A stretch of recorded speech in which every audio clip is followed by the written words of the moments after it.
ನಮಸ್ಕಾರ ಗೆಳೆಯರಿ, welcome back to new video. ದಕ್ಷ ಮಾತಿಗೆ ಇರಿಟೇಟ್ ಆದ ಧ್ರುವಂತ್ ಕೊನೆಗೆ 2 ಜ್ಯೂಸ್ಗಳನ್ನು ಮಾತ್ರನೇ ಆರ್ಡರ್ ಮಾಡಿದ್ದು. ದಕ್ಷಾಗೆ ಒಳಗೊಳಗೆ ಖುಷಿಯಾಗಿತ್ತು, ಯಾಕಂದ್ರೆ ಜ್ಯೂಸ್ ಆರೋಗ್ಯಕ್ಕೆ ಒಳ್ಳೆಯದು. ಅದರಲ್ಲೂ ವಿತೌಟ್ ಶುಗರ್ ಹೇಳಿದ್ದ ಧ್ರುವಂತ್. ಇಬ್ಬರು ಜ್ಯೂಸ್ ಕುಡಿದ ನಂತರ ರಾಜವಂಶಿ ಬಂಗ್ಲೆ ಕಡೆಗೆ ಹೊರಟರು. ಚೈತ್ರ ಅವಳ ರೂಮಲ್ಲಿ ಅಂದು ಸುಟ್ಟ ಬೆಕ್ಕಿನ ಹಾಗೆ ಓಡಾಡುತ್ತಾ ಇದ್ದಳು. ಅದನ್ನು ಗಮನಿಸಿದ ರತ್ನಶ್ರೀ, ಯಾಕೆ ಚೈತ್ರ, ಏನಾಯ್ತು ಅಂತ ಕೇಳಿದ್ರು. ಮತ್ತೆ ಇನ್ನೇನಾಗಬೇಕು ಮಾಮ್, ಇಷ್ಟು ದಿನ ಧ್ರುವಂತ್ ಮನೆಯಲ್ಲಿ ಇರ್ತಿದ್ದ, ಆದರೆ ಇವತ್ತು ಆಫೀಸಿಗೆ ಹೋಗಿದ್ದಾನೆ. ನಾವು ಕಾಲೇಜಿನಿಂದ ಬರುವಾಗ ಅವನು ನನ್ನ ಕಾಲೇಜ್ ಹತ್ರನೇ ಬರ್ತಾ ಇದ್ದ. ನಾವಿಬ್ಬರ ಸುತ್ತಾಡಿಕೊಂಡು ನಂತರ ಒಟ್ಟಿಗೆ ಮನೆಗೆ ಬರ್ತಾ ಇದ್ವಿ. ಆದರೆ ಅವನಿಗೆ ಆಕ್ಸಿಡೆಂಟ್ ಆದಾಗಿನಿಂದ ನಾನು ಅವನ ಜೊತೆ ಟೈಮ್ ಸ್ಪೆಂಡ್ ಮಾಡೋಕೆ ಆಗಿಲ್ಲ. ಅದರಲ್ಲೂ ಇವತ್ತು ಆಳಾದ ದಕ್ಷ ಜೊತೆ ಹೋಗಿದ್ದಾನೆ. ಅದಕ್ಕೆ ನನಗೆ ಬೇಜಾರಾಗ್ತಿದೆ. ಆದರೆ ಕಾರಣ ದಕ್ಷ ಅಂತ ಹೇಳ್ತಾ ಇದ್ಲು ಚೈತ್ರ. ನೀನು ಯಾಕೆ ಅವಳನ್ನು ಬಿಟ್ಟು ಕೊಟ್ಟೆ ಅಂತ ಕೇಳಿದ್ರು ರತ್ನ.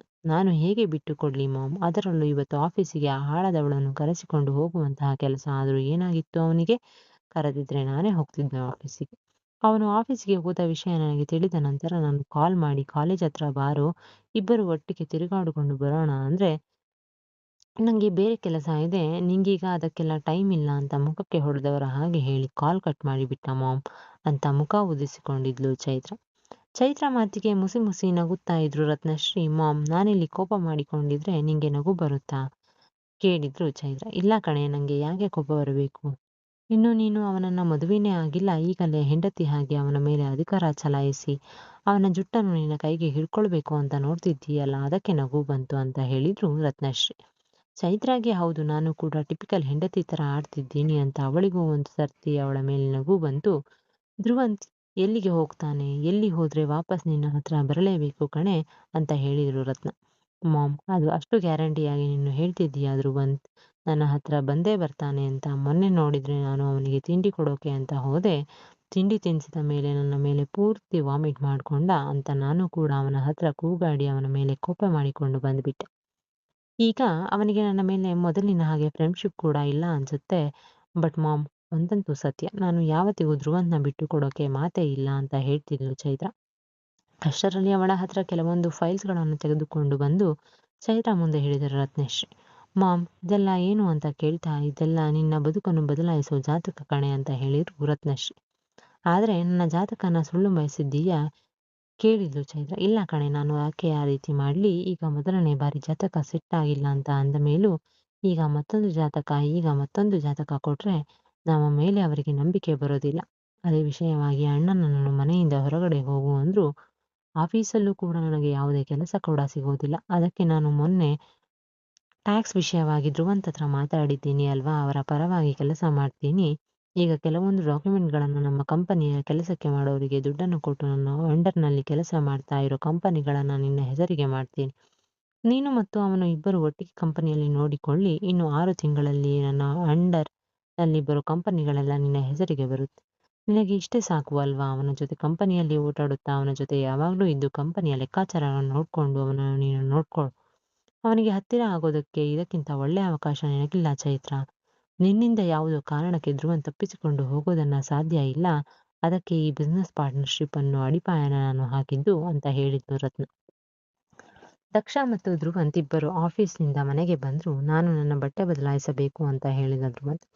ಅವನ ಮಾತಿಗೆ ಸಣ್ಣಗೆ ನಕ್ಕಳು ದಕ್ಷ. ಸರಿ ಸರ್ ಅಂತ ಹೇಳಿ ಅವಳು ಶರ್ಟ್ ಮತ್ತು ಕೋಟ್ಗಳನ್ನೆಲ್ಲ ಬಿಚ್ಚಿ ಬೇರೆ ಬಟ್ಟೆ ಹಾಕೋಕೆ ಕಬೋರ್ಡ್ನಲ್ಲಿ ಬೇರೆ ಬಟ್ಟೆಗಳನ್ನು ತೆಗೆದುಕೊಂಡು ಬಂದ್ಳು. ಸರ್, ನೀವು ಇವತ್ತು ತುಂಬ ಸುಸ್ತಾಗಿದ್ದೀರಾ ಅನ್ಸುತ್ತೆ, ಅದಕ್ಕೆ ನಿಮ್ಮ ಕೆಲಸ ಮಾಡ್ತೀನಿ, ಕಾಟನ್ ಬಟ್ಟೆ ಒದ್ದೆಯನ್ನು ಮಾಡಿ ನಿಮ್ಮ ಮೈಯನ್ನು ಒರೆಸ್ತೀನಿ ಅಂತ ಹೇಳಿದಳು ದಕ್ಷ. ಆ ಅವಸ್ಥೆಯಲ್ಲಿ ನಾನು ಸ್ನಾನ ಮಾಡೋಕೆ ಸಾಧ್ಯನೇ ಇಲ್ಲ. ಅವಳು ಹೇಳಿದ್ದೆ ಸರಿ ಅಂತಷ್ಟೇ ಹೇಳಿ ತನ್ನ ಮೊಬೈಲನ್ನು ನೋಡಿಕೊಂಡು ಕೂತ್ಕೊಂಡ ಧ್ರುವಂತ್.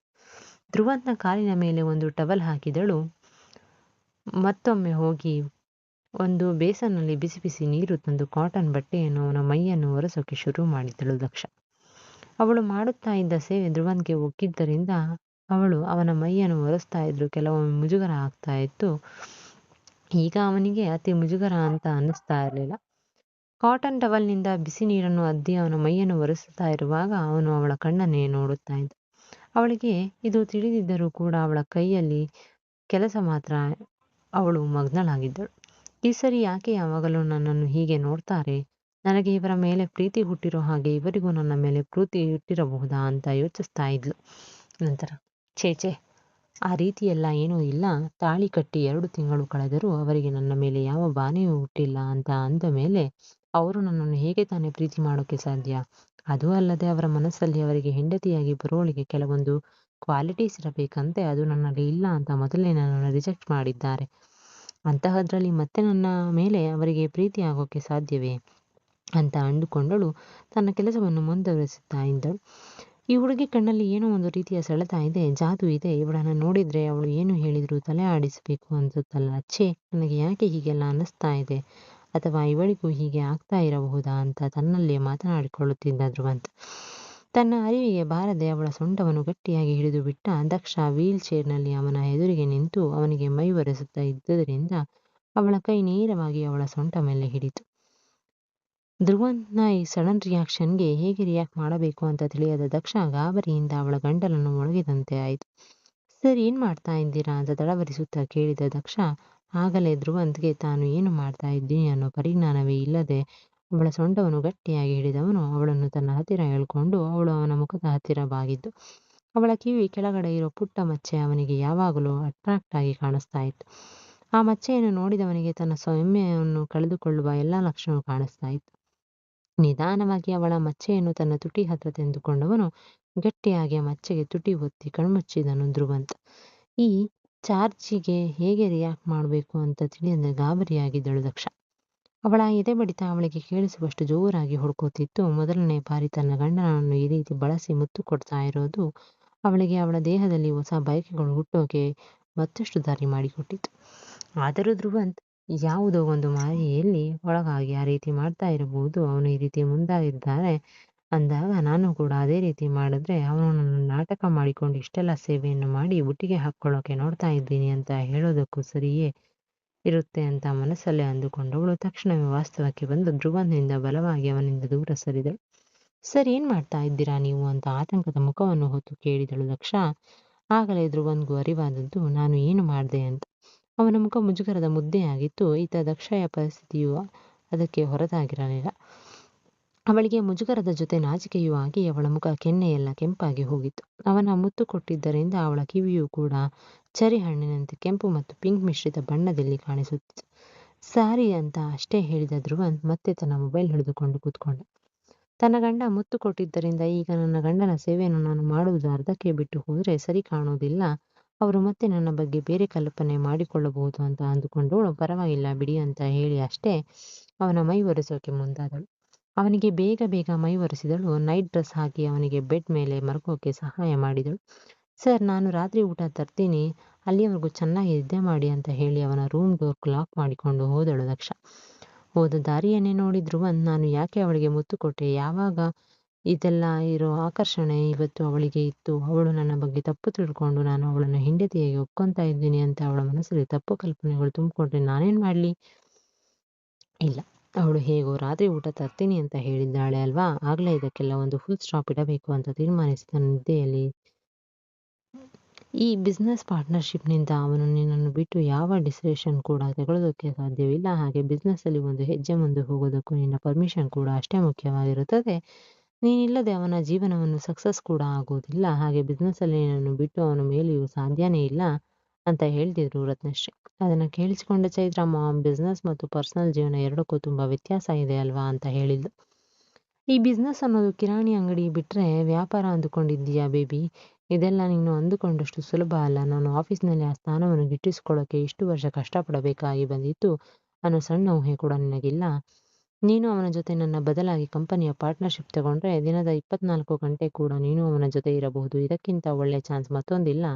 ಅಕಸ್ಮಾತಾಗಿ ಅವನು ನಿನ್ನನ್ನು ಬಿಟ್ಟು ಮುಂದುವರಿಯೋಕೆ ನೋಡಿದ್ರು ಕೂಡ ಅವರ ಸಾಮ್ರಾಜ್ಯವೇ ನೆಲ ಕೊಟ್ಟೋದು ಖಚಿತ. ನಾನು ಹೀಗೆ ಮಾಡ್ತೀನಿ. ಆದರೆ ಮಾಮ್, ಈ ಮನೆಯಲ್ಲಿ ಎಲ್ಲರೂ ನಿನ್ನನ್ನು ನಂಬುತ್ತಾರೆ. ಎಲ್ಲರೂ ನಿನಗೆ ಸಾಕಷ್ಟು ಮರ್ಯಾದೆ ಗೌರವವನ್ನು ಕೂಡ ಕೊಡ್ತಾರೆ. ಆದರೆ ನೀನು ನಂಬಿಕೆ ದ್ರೋಹದ ಕೆಲಸ ಮಾಡ್ತಿದ್ದೀಯಲ್ಲ ಮಾಮ್. ಚೈತ್ರ ಒಳ್ಳೆಯವಳೆ, ಆದರೆ ರತ್ನಾಳ ತಾಳಕ್ಕೆ ತಕ್ಕಂತೆ ಕುಣಿಯೋ ಕೈಗೊಂಬೆಯಾಗಿದ್ದಾಳೆ ಅಷ್ಟೆ. ವ್ಯಂಗ್ಯವಾಗಿ ನಕ್ಕಳು ರತ್ನಶ್ರೀ. ನೋಡು ಮಗಳೇ, ಫಸ್ಟ್ ಆಫ್ ಆಲ್ ಪ್ರೀತಿ ಅನ್ನೋದೇ ಒಂದು ದೊಡ್ಡ ಭಯ.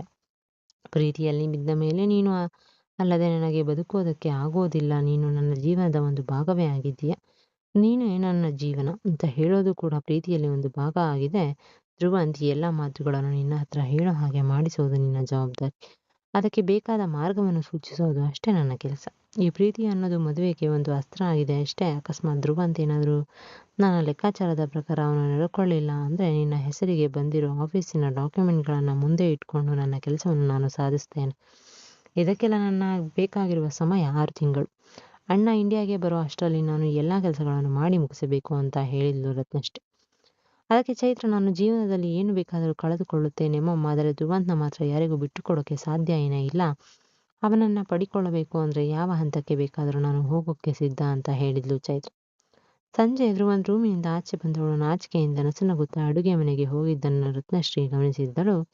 ಹಾಗೆ ಆ ಹುಡುಗಿ ನಡವಳಿಕೆ ಯಾಕೋ ಸರಿ ಇಲ್ಲ ಅಂತ ನನಗೆ ಅನ್ನಿಸ್ತಾ ಇತ್ತು. ಧ್ರುವಂತ್ ಹೇಗಿದ್ರು ದುಡಿಯೋನು, ಅವನನ್ನು ಹೇಗಾದರೂ ಮಾಡಿ ಬುಟ್ಟಿಗೆ ಹಾಕೋಬೇಕು ಅಂತ ಇವಳು ಯೋಚನೆ ಮಾಡ್ತಿದ್ದಾಳೆ ಅಂತ ತನ್ನ ಮನಸ್ಸಲ್ಲಿ ತನಗೆ ಇಷ್ಟ ಬಂದಂತೆ ಊಹಿಸಿಕೊಂಡಿದ್ದರು ರತ್ನಶ್ರೀ.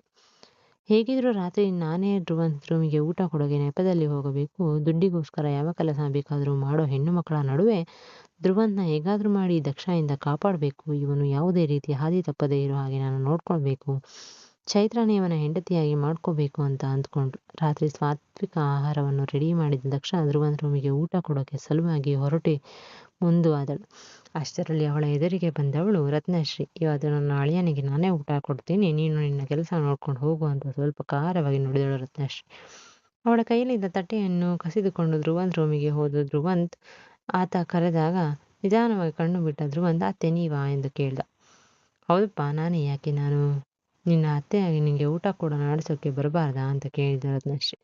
ನಾನು ಕಾಲು ಮುರ್ಕೊಂಡು ಬಿದ್ದಿದ್ದಾಗ 2 ತಿಂಗಳಾದರೂ ನನ್ನ ಹತ್ರ ಬಂದು ಹೇಗಿದ್ದೀಯಾ ಅಂತ ಕೇಳೋಕೆ ಆಗದೆ ನಿಮ್ಮ ರೂಮಲ್ಲಿ ಆರಾಮಾಗಿ ಮಲಗಿ ನನ್ನ ಸೇವೆ ಮಾಡಬೇಕು ಅಂತ ತನ್ನ ತಲೆ ತಗ್ಗಿಸಿಕೊಂಡು ಓಡಾಡುತ್ತಾ ತಲೆಮರೆಸಿಕೊಂಡು ಒಂದೇ ಮನೆಯಲ್ಲಿ ಓಡಾಡುತ್ತಿದ್ದರೂ ನೀವುಗಳು ಇವತ್ತು ನನಗೆ ಊಟ ಮಾಡಿಸೋಕೆ ಬಂದಿದ್ದೀರಾ ಅಂತ ಮನಸ್ಸಲ್ಲಿ ಅಂದುಕೊಂಡ.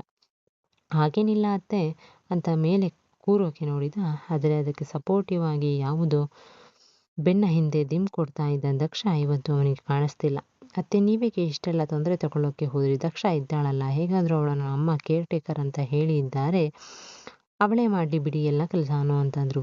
ನಿನ್ನ ಅವಳ ಮಧ್ಯೆ ಏನು ನಡೀತಾ ಇದ್ರು ಅದಕ್ಕೆ ಕತ್ತರಿ ಹಾಕಬೇಕು ಅಂತಾನೆ ನಾನು ಬಂದಿರೋದು. ಆದರೂ ನೀನು ನನ್ನ ಮುಂದೆನೇ ಅವಳ ಹೆಸರನ್ನು ಕರೆಯೋಕೆ ಎಷ್ಟು ಧೈರ್ಯ ನಿನಗೆ ಅಂತ ಮನಸ್ಸಲ್ಲೇ ಅಂದುಕೊಂಡಳು ರತ್ನಶ್ರೀ. ನಂತರ ಮುಖವನ್ನು ನಾಟಕದ ನಗು ಹೊತ್ತು, ಪರವಾಗಿಲ್ಲ ಬಿಡಪ್ಪ, ಆ ಹುಡುಗಿ ಮನೆಗೆ ಗೆಸ್ಟ್ ಆಗಿ ಬಂದಿರೋಳು, ಎಷ್ಟು ಅಂತ ನಿನ್ನ ಸೇವೆ ಮಾಡ್ತಾಳೆ, ನಮಗೂ ಒಂದು ದಿನ ನಿನ್ನ ಸೇವೆ ಮಾಡೋ ಅವಕಾಶ ಸಿಕ್ಕಿದೆ ಅಂತ ಹೇಳಿದ್ರು ರತ್ನಶ್ರೀ. ಅವರ ಮಾತಿಗೆ ಏನು ಮಾತಾಡದೆ ಸರಿ ಅಂತ ಅಷ್ಟೇ ಹೇಳಿದಳು. ಸುಮ್ಮನೆ ತಾನೇ ಬೆನ್ನಿಗೆ ಹಿಂದೆ ಫಿಲೋ ಇಟ್ಕೊಂಡು ಕಷ್ಟಪಟ್ಟು ಕೂತ್ಕೊಂಡ. ಅದನ್ನೆಲ್ಲ ನೋಡ್ತಾ ಇದ್ದ ರತ್ನಶ್ರೀಗೆ ಅವನ ಕೆಲಸವನ್ನೆಲ್ಲ ಮಾಡಬೇಕು ಅಂತ ಅನಿಸ್ತಾ ಇರಲಿಲ್ಲ. ಧ್ರುವಂತ್ ತಗೋ ಊಟ ಮಾಡು ಅಂತ ಅವನ ಮುಂದೆ ತಟ್ಟೆ ಹಿಡಿದರಷ್ಟೇ ರತ್ನಶ್ರೀ. ಅದನ್ನು ನೋಡಿದ ಧ್ರುವಂತ್, ನೀವು ಈ ರೀತಿ ಊಟ ಕೊಡೋದಕ್ಕೆ ನನ್ನ ರೂಮಿಗೆ ಬಂದಿರೋದು ನನಗೆ ಏನೋ ಒಂದು ಪ್ರಕಾರ ಯಾವುದೋ ಒಂದು ಬಲವಾದ ಕಾರಣ ಇಲ್ಲದೆ ನೀವು ನನ್ನ ರೂಮಿಗೆ ಬರೋ ಹಾಗಿಲ್ಲ ಅಂತ ಅಂದುಕೊಂಡವನು ಊಟದ ತಟ್ಟೆನ ತೆಗೆದುಕೊಂಡವನು ಅಲ್ಲೇ ಪಕ್ಕದ ಟೇಬಲ್ ಮೇಲೆ ಇಟ್ಟ. ಹೇಳಿ ಅತ್ತೆ, ನನ್ನಿಂದ ಏನಾಗಬೇಕಿತ್ತು ಅಂತ ನೇರವಾಗಿ ವಿಷಯಕ್ಕೆ ಬಂದ ಧ್ರುವಂತ್. ನಾನು ಯಾವುದೋ ಒಂದು ವಿಷಯ ಇಟ್ಟುಕೊಂಡೇ ಬಂದಿದ್ದೀನಿ ಅನ್ನೋದು ಇವನಿಗೆ ಹೇಗೆ ಅರ್ಥ ಆಯಿತು ಅಂತ ಅಂದುಕೊಂಡವರು, ಹೇಗಾದರೂ ಆಗಲಿ ಬಿಡಿ, ನನಗೆ ನನ್ನ ಕೆಲಸ ಆಗೋದು ಮುಖ್ಯ ಅಂತ ಅಂದುಕೊಂಡವನು, ನಾನು ಹೇಳಿದರ ಬಗ್ಗೆ ನೀನು ಏನು ಯೋಚನೆ ಮಾಡಿದೆ ಧ್ರುವಂತ್ ಅಂತ ಕೇಳಿದ್ದರು ರತ್ನಶ್ರೀ. ಯಾವ ವಿಷಯದ ಬಗ್ಗೆ ಅತ್ತೆ ಕೇಳಿದ ಧ್ರುವಂತ್. ಅದೇ ಕಣೋ, ಟ್ಯಾಕ್ಸ್ ವಿಷಯವಾಗಿ ಕೆಲವೊಂದು ಕಂಪನಿಗಳನ್ನು ಚೈತ್ರ ಹೆಸರಿಗೆ ಟ್ರಾನ್ಸ್ಫರ್ ಮಾಡೋದರ ಬಗ್ಗೆ ಅಂತ ಕೇಳಿದಾಗ, ಅತ್ತೆ ನಾನು ಇದರ ಬಗ್ಗೆ ಮಾತಾಡ್ತೀನಿ ಅಂತ ಹೇಳಿದ್ದೀನಲ್ಲ, ಇವತ್ತಿನ ಮೊದಲನೇ ದಿನ ಆಫೀಸಿಗೆ ಹೋಗಿ ಬಂದಿದ್ದೀನಿ. ನನಗೂ ಆಫೀಸ್ನಲ್ಲಿ ಬೇರೆ ಬೇರೆ ಕೆಲಸಗಳು ಇದ್ದು ನೀವು ಹೇಳಿದರ ಬಗ್ಗೆ ನನ್ನ ತಿಳಿಸಿಕೊಳ್ಳೋಕೆ ಸಾಧ್ಯ ಆಗಲಿಲ್ಲ. ಇನ್ನು ಟ್ಯಾಕ್ಸ್ ಕಟ್ಟೋದಕ್ಕೆ ಸಮಯ ಇದೆ ಅಲ್ವಾ, ಅಷ್ಟರಲ್ಲಿ ಇದಕ್ಕೆ ಒಂದು ವ್ಯವಸ್ಥೆ ಮಾಡೋಣ, ನೀವೇನಾದರೂ ತಲೆ ಕೆಡಿಸ್ಕೋಬೇಡಿ ಅಂತ ಹೇಳಿದ ಧ್ರುವಂತ್. ಹೇಗಾದರೂ ಮಾಡಿ ರತ್ನಶ್ರೀ ತಡ್ತಾ ಇರೋ ಗುಂಡಿಗೆ ಸಲೀಸಾಗಿ ಬೀಳ್ತಾನ ಧ್ರುವಂತ್. ದಕ್ಷ ತನ್ನ ಹೆಂಡತಿಯನ್ನಾಗಿ ಸಹಿಸಿಕೊಳ್ಳೋಕೆ ಅವನಿಗೆ ಮನಸ್ಸಿಲ್ಲದೆ ಇದ್ರೂ ಅವನ ಪ್ರತಿಯೊಂದು ಕೆಲಸಗಳನ್ನು ದಕ್ಷ ಇನ್ನೂ ಅವನು ಹುಡುಕ್ತಾ ಇದ್ದಾನೆ. ಇಲ್ಲಿಗೆ ಈ ಕತೆ ಮುಗಿಯುತ್ತದೆ ಸ್ನೇಹಿತರೆ. ನಿಮಗೆ ಈ ಕತೆ ಇಷ್ಟವಾಗಿದ್ದರೆ ಲೈಕ್ ಮಾಡುವುದನ್ನು ದಯವಿಟ್ಟು ಮರೆಯಬೇಡಿ. ಮತ್ತೆ ಇಂತಹ ಇನ್ನಷ್ಟು ಕತೆಗಳಿಗಾಗಿ ನಮ್ಮ ಚಾನಲನ್ನು ಸಬ್ಸ್ಕ್ರೈಬ್ ಮಾಡ್ಕೊಳ್ಳಿ. ಮತ್ತೆ ಸಿಗೋಣ. ಧನ್ಯವಾದಗಳು.